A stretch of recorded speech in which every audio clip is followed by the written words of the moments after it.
Hello बच्चों, कैसे हैं आप सब लोग। बच्चों आज की क्लास में हम आपको टेंजेंट्स टू अ सर्कल के बहुत अच्छे और इंपॉर्टेंट क्वेश्चंस कराने वाले हैं। एक सबसे पहले एग्जाम्पल 8 जरूर देखें। It's a very good question, simple question है ये। 1 मार्क्स में क्वेश्चन अक्सर पूछ लिया जाता है और ऐसा क्वेश्चन आपने अभी तक देखा भी नहीं होगा।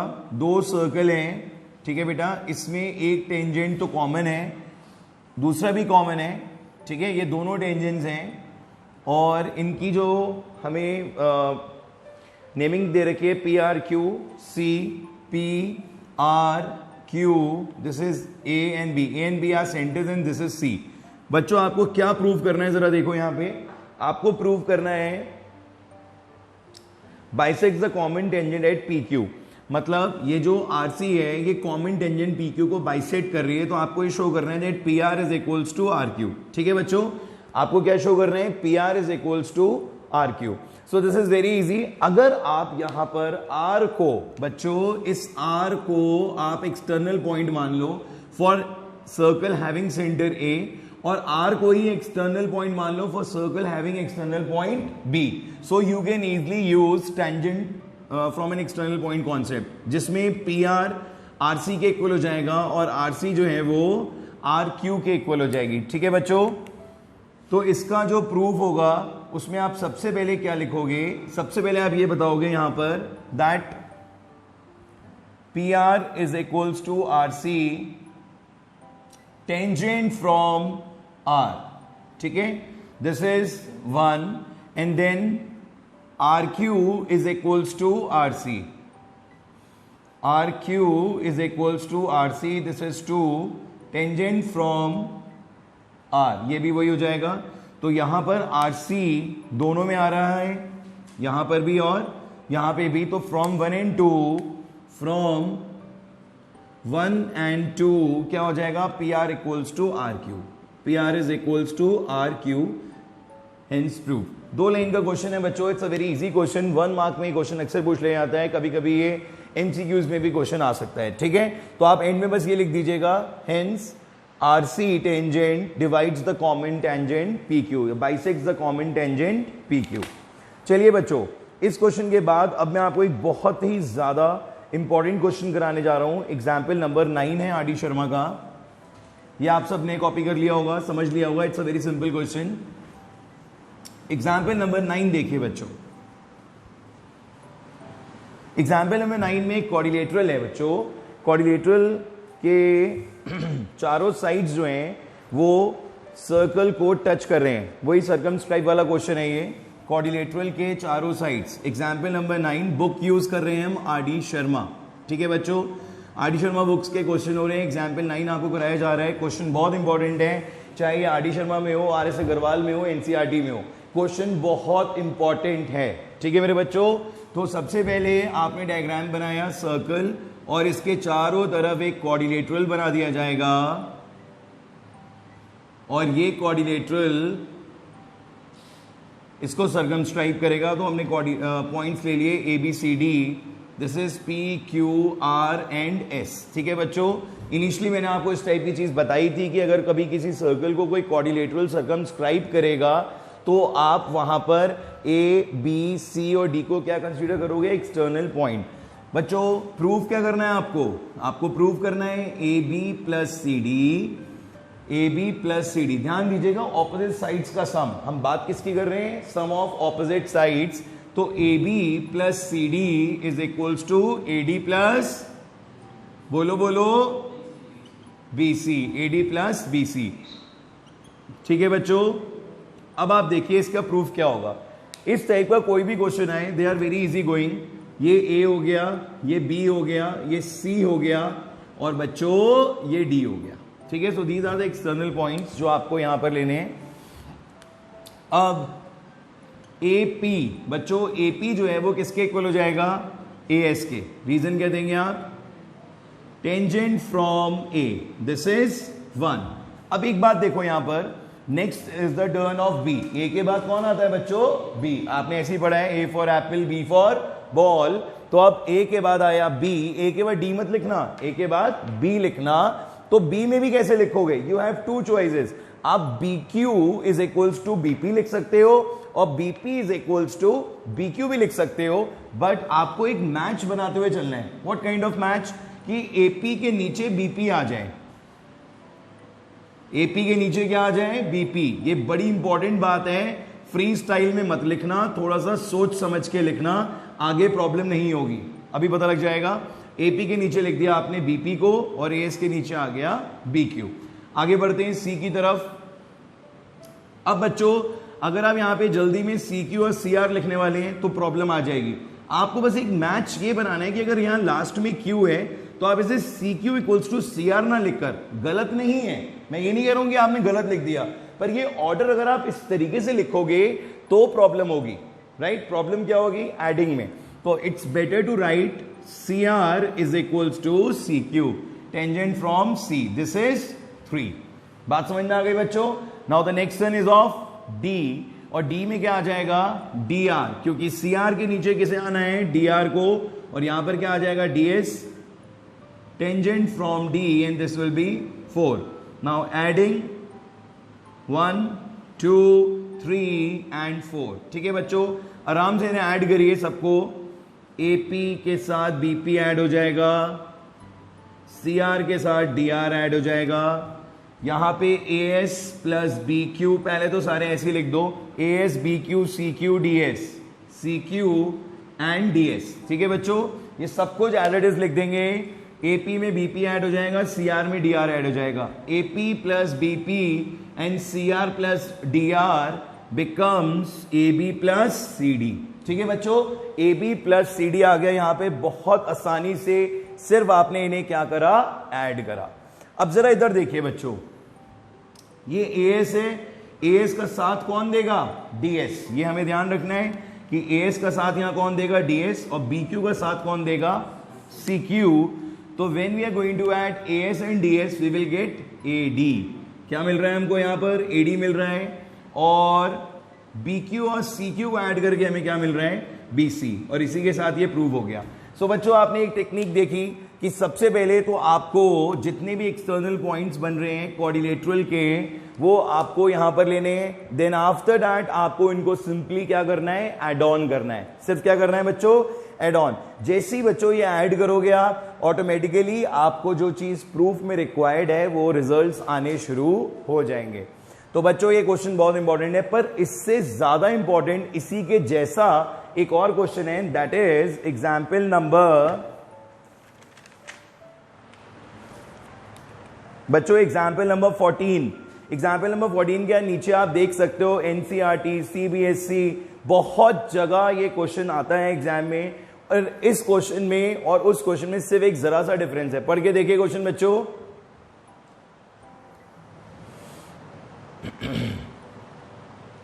एग्जाम्पल नंबर 14 की बात कर रहे हैं हम लोग।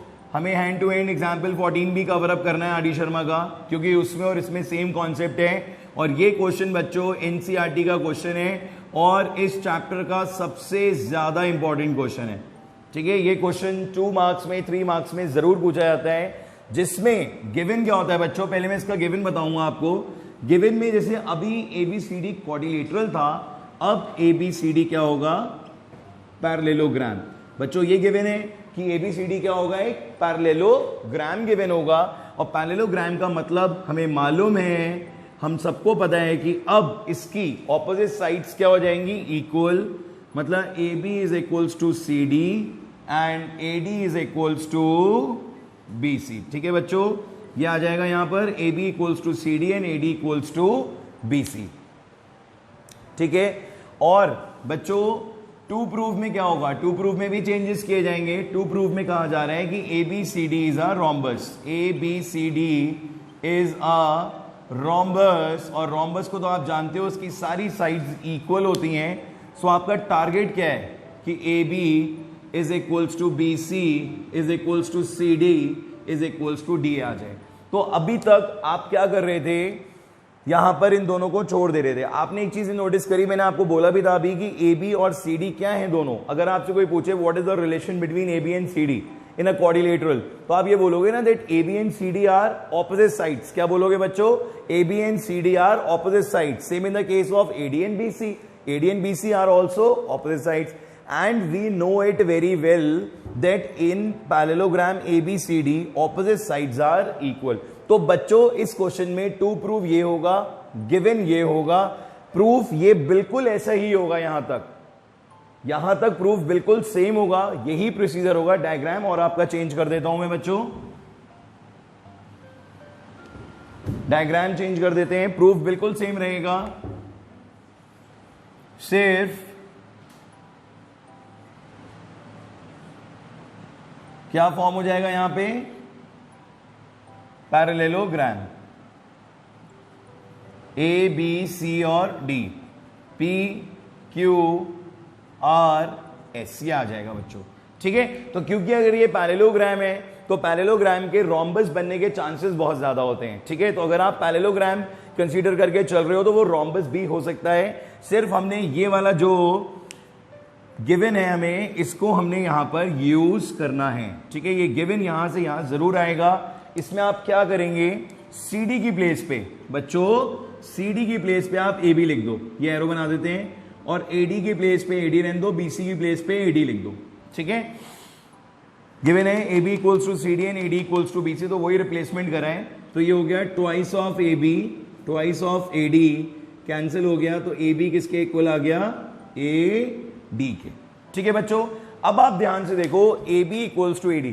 अगर आपसे कोई पूछे what is the relation between AB and AD, अब AB और AD क्या होते हैं बच्चों, जैसे AB और CD ऑपोजिट साइड्स थी, वैसे ही AB और AD क्या है, एडजेसेंट साइड्स. क्या है बच्चों, एडजेसेंट साइड्स. और एडजेसेंट साइड्स अगर कभी भी, एडजेसेंट साइड्स अगर कभी भी इक्वल होती हैं तो उस पैरेललोग्राम की सारी साइड्स क्या हो जाती हैं, equal. So in parallelogram ABCD, if AB is equals to AD, then AB is equals to BC is equals to CD is equals to DA, hence ABCD is a parallelogram. तो बच्चों इस question में आपको इसको parallelogram prove करने के लिए sorry क्या होगा बच्चों, रोम्बस. कौन है बच्चों रोम्बस, क्लास 9 में बताया था आपको. रोम्बस कौन है, रॉकी. याद आ गया आप लोगों को, रॉकी कैसा होता है, टेढ़ा होता है. ठीक है, तो रोम्बस कौन है, रॉकी. क्लास 9 में आपको बताया था हमने, इसकी सारी साइड्स इक्वल होती हैं, इसके एंगल्स 90 नहीं होते हैं, इसके डायगोनल्स इक्वल नहीं होते हैं. तो ये है आपके रॉकी जो वापस आ गए हैं क्लास 10th में.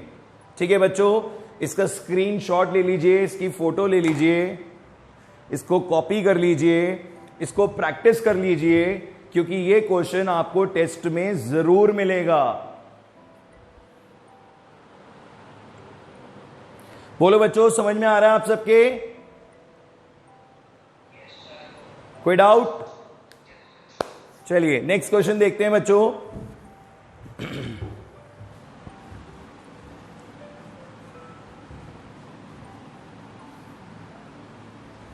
बच्चों आप लोगों को हमारा मैसेज मिल गया होगा कि कोचिंग जो हमारी ऑफलाइन क्लासेस हैं वो 15 मतलब कि कल थर्सडे से स्टार्ट हो रही हैं, और बेटर वे में 19 से स्टार्ट हो रही हैं. तो जितने भी स्टूडेंट्स को अपने घर वालों से परमिशन मिल जाए ऑफलाइन पढ़ने के लिए, और जिनको एग्जैक्टली जरूरत भी है, it's not compulsory for everyone to come and take class offline, but this is like कि अगर आपको जरूरत है, you not able to understand in this mode, only then you come and take the class offline. Benefits ये मिलेंगे कि after class you can discuss your doubts easily, you can again understand the same concept जो आपने same class में पढ़ा. ठीक है बच्चों, नेक्स्ट क्वेश्चन करते हैं. बहुत ही इंटरेस्टिंग क्वेश्चन है. एग्जाम्पल नंबर 16 आप आर डी शर्मा में देख सकते हैं. एग्जाम्पल नंबर 16 दे रखा है आप लोगों को. एक सर्कल है, सर्कल में एक ऐसा डायग्राम फॉर्म हो रहा है जिसमें क्वाड्रिलेटरल फॉर्म हो रहा है, और एक एंगल कैसा है बच्चों, 90. आप क्वेश्चन पढ़िए ध्यान से, एक एंगल कैसा दे रखा है, 90. तो this is the compulsory condition कि ये तो आपको 90 लेना ही लेना है. आगे कहता है कि ABCD में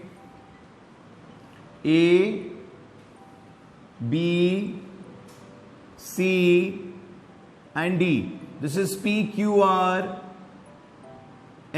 देखिए बच्चों, अभी तक आपने प्रूविंग क्वेश्चंस करे थे, ये वैल्यू फाइंड आउट करने वाला क्वेश्चन है. क्वेश्चन को अच्छे से रीड कर लीजिए. क्वेश्चन में कह रहा है some sides are given and find the value of R. As we all know कि ये सर्कल है तो सर्कल में सेंटर होगा और सेंटर से क्या होगी रेडियस। हम सबको पता है ये यहां पर बच्चों O S and O R ये दोनों क्या हैं रेडियस हैं। और एक बात हमें पता है थ्योरम 1 कि ये 90 होगा, ये भी क्या होगा 90। अब जरा एक बात ध्यान से समझो, ये दोनों आर हैं, ठीक है, मतलब रेडियस है, ये तीनों 90 हैं, मतलब ये तो गिवन था, दिस इज तो given that D is 90 and ये दोनों जो 90 हुए हैं किसकी वजह से हुए? थ्योरम 1। थ्योरम 1 आप लोगों ने पढ़ी थी। सो आप लिखोगे O R perpendicular to C D and O S perpendicular to A D, ठीक है। और रीजन क्या दोगे आप? थ्योरम 1। थ्योरम 1 मत लिखना बेटा, पूरी थ्योरम लिखिएगा आप लोग, आप सबको याद होनी चाहिए थ्योरम 1 क्या है। आफ्टर दैट ये दोनों अगर 90 हैं, ये तीनों 90 हैं, तो हम ये कंसीडर कर लेंगे और ये एडजेसेंट साइड्स इक्वल भी हैं क्योंकि OS is equals to OR radius है and DS is equals to DR क्या है? Tangent from D। बोलो बच्चों, तो अगर दोनों एडजेसेंट पेयर ऑफ साइड्स, मतलब एक क्वाड्रिलेटरल में अगर दो एडजेसेंट्स इक्वल हो रहे हैं, जैसे कि आप यहां पे देख रहे हो OS OR के इक्वल हो रहा है और DS DR के इक्वल हो रहा है बच्चों, तो ये चारों साइड्स इक्वल हो जाएंगी, एंगल्स भी 90 हैं, तो हम इस फिगर को DROS को क्या बोलेंगे? DROS is a square. बात समझ में आ गई? DROS इज अ स्क्वायर और स्क्वायर की चारों साइड्स इक्वल होती हैं। चलिए अब हम बाकी चीजें देखते हैं। क्वेश्चन में हमें क्या क्या दे रखा है बच्चों? क्वेश्चन में आपको BC दिया है 38, CD दिया है 25। BC दिया है 38 एंड CD दिया है 25। CD दिया है 25, BC दिया है 38 और BP दिया है 27। बच्चों ये 27 सेंटीमीटर दे रखा है। चलिए भाई स्टार्टिंग करते हैं अब हम यहीं से। अगर ये 27 है तो ये भी 27 होगा, बोलो बच्चों, क्योंकि B is an external point, so BP equals to BQ होगा बच्चों, होगा बोलो, तो BP इक्वल्स टू BQ। अब ये पूरा 38 है, धीरे धीरे इसके पास जाना है हमें, धीरे धीरे करके कॉन्सेप्ट अप्लाई करके। ये 27, ये भी 27, ये पूरा 38 कितना बचा? 11 सेंटीमीटर। कितना बचा बच्चों? 11। माइनस कर देंगे, अगर ये 11 होगा तो ये छोटा वाला पार्ट ये भी क्या हो जाएगा? 11, क्योंकि C is an external point. फिर से देख लो, ये पूरा 38 था, ये 27 था, ये भी 27 हो गया। Tangent from an external point B, ये पूरा 38 था, माइनस करके CQ कितना आ गया? 11, तो CR भी कितना हो गया? 11। आफ्टर दैट अब बारी किसकी है? DR की। अगर CD 25 है, ये 11 है, तो ये कितना आ जाएगा? 14। ठीक है बच्चों, अगर ये 14 है तो फिर ये भी 14 हो जाएगा क्योंकि tangent from an external point. और अगर DROS एक स्क्वायर है तो ये भी कितना हो जाएगा? 14। तो फाइनली इस क्वेश्चन में जो रेडियस आएगी बच्चों वो कितनी आ जाएगी? 14 सेंटीमीटर। तो बच्चों आप क्या एक्सपेक्ट कर रहे हो कि ऐसा क्वेश्चन आपको एमसीक्यू में मिलेगा या नहीं मिलेगा? देखिए एज यू ऑल नो कि एमसीक्यू इसका पैटर्न बहुत ज्यादा ट्रेंड में आ गया है आजकल due to this lockdown and all. आपके बहुत सारे क्वेश्चन पेपर्स एमसीक्यू फॉर्मेट में आ रहे हैं और शायद बोर्ड्स में भी ये चीज कंफर्म हो गई है कि बहुत सारे क्वेश्चंस आपको एमसीक्यू में मिलेंगे। तो एमसीक्यू अप्रोच के जितने भी क्वेश्चन हैं, जैसे आपने देखा कि मैंने ये क्वेश्चन ओरली सॉल्व करा है, लिखने को तो पूरी थ्योरी भी हम लिख सकते हैं कि ये इसके इक्वल है, फिर ये माइनस करेंगे ये आएगा, फिर ये इसके इक्वल है, फिर माइनस करेंगे आएगा। बट अगर आपको ये एमसीक्यू में क्वेश्चन दिया गया है तो बिल्कुल परफेक्ट क्वेश्चन है ये, you can solve it verbally, right, and the radius becomes 14 centimetre. अब ऐसे और भी क्वेश्चंस बन सकते हैं, ऐसी और भी टाइप की फिगर्स आ सकती हैं। हो सकता है कि कभी क्वाड्रिलेटरल ना देकर क्या दे दें, ये ट्राइंगल दे दें, तो वहां पर भी आप ये कॉन्सेप्ट अप्लाई कर सकते हो। मैं आपको एक एग्जाम्पल भी दे देता हूं अभी।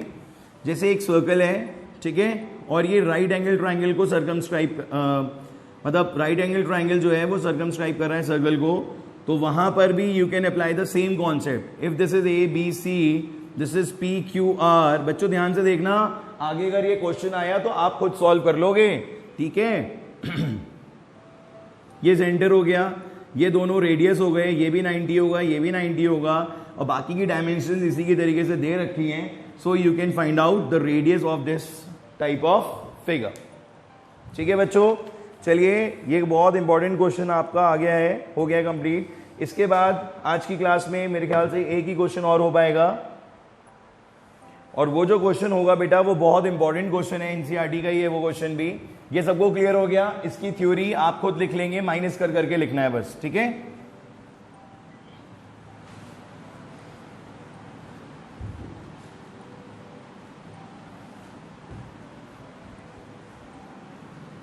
बच्चों आ रहा है समझ में चैप्टर? कोई प्रॉब्लम तो नहीं किसी को भी? 40 स्टूडेंट्स कनेक्टेड हैं आज इस क्लास में। किसी भी स्टूडेंट को अगर कोई भी प्रॉब्लम है तो मुझे बता दीजिए। 40 स्टूडेंट्स ऑनलाइन है और 1 2 3 4 5 6 7 स्टूडेंट्स ऑफलाइन है। सो दैट मीन्स इस टाइम पे 47 स्टूडेंट्स पढ़ रहे हैं, नॉट इवन 50 स्टूडेंट्स अभी भी नहीं हुए हैं।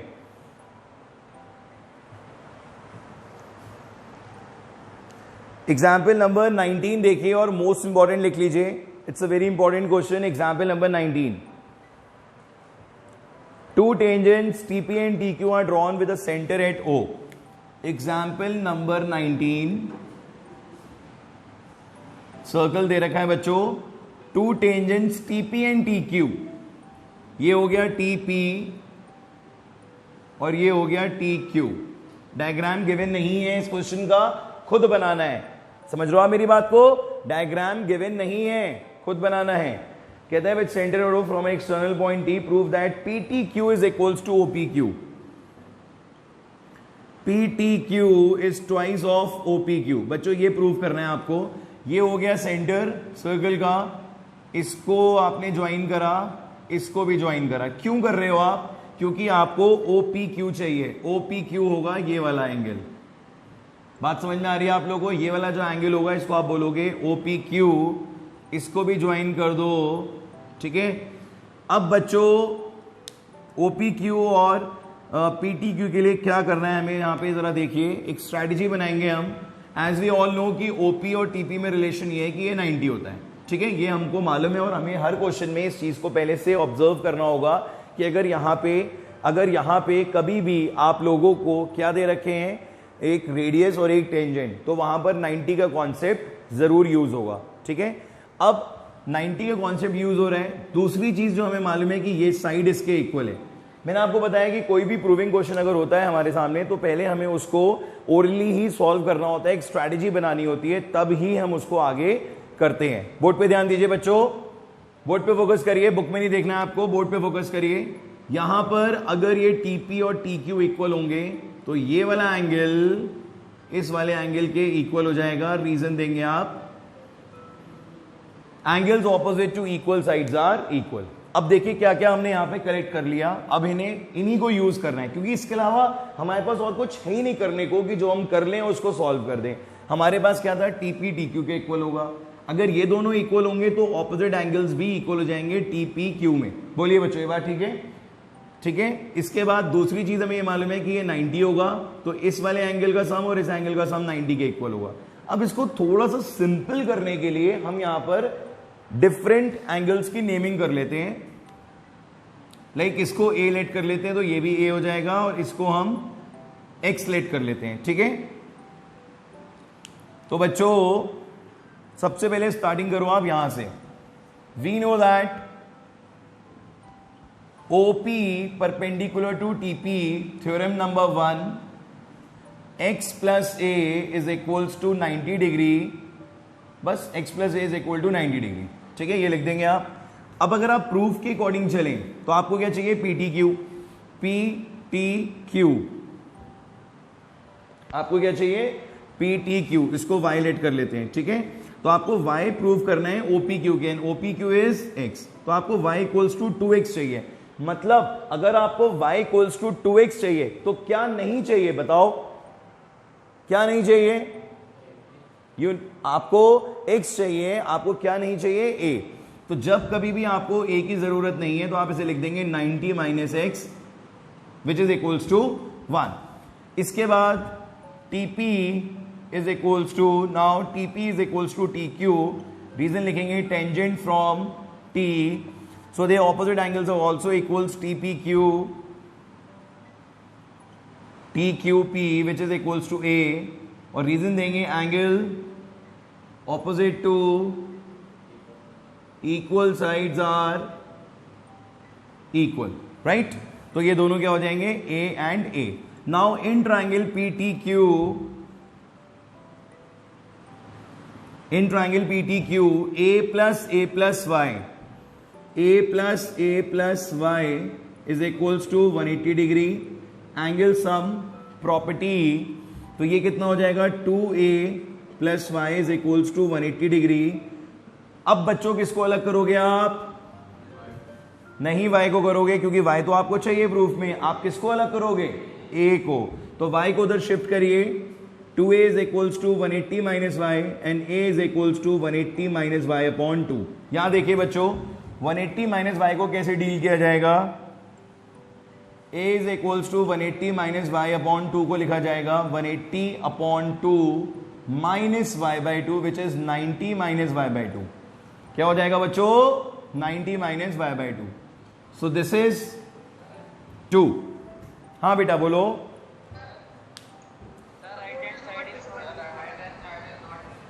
Okay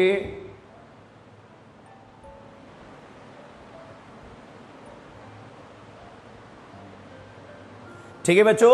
so now the a is 90 minus y by 2 and here the a is कहां गया, ये रहा, ये देखो a is equals to 90 minus x, दोनों में a आ रहा है। एक बार फिर से रिकॉल कर लेते हैं, यहां पर हमने यूज करा था OP परपेंडिकुलर टू TP, तो x plus a equal to क्या हो गया 90, यहां a is equals to 90 minus x आ गया।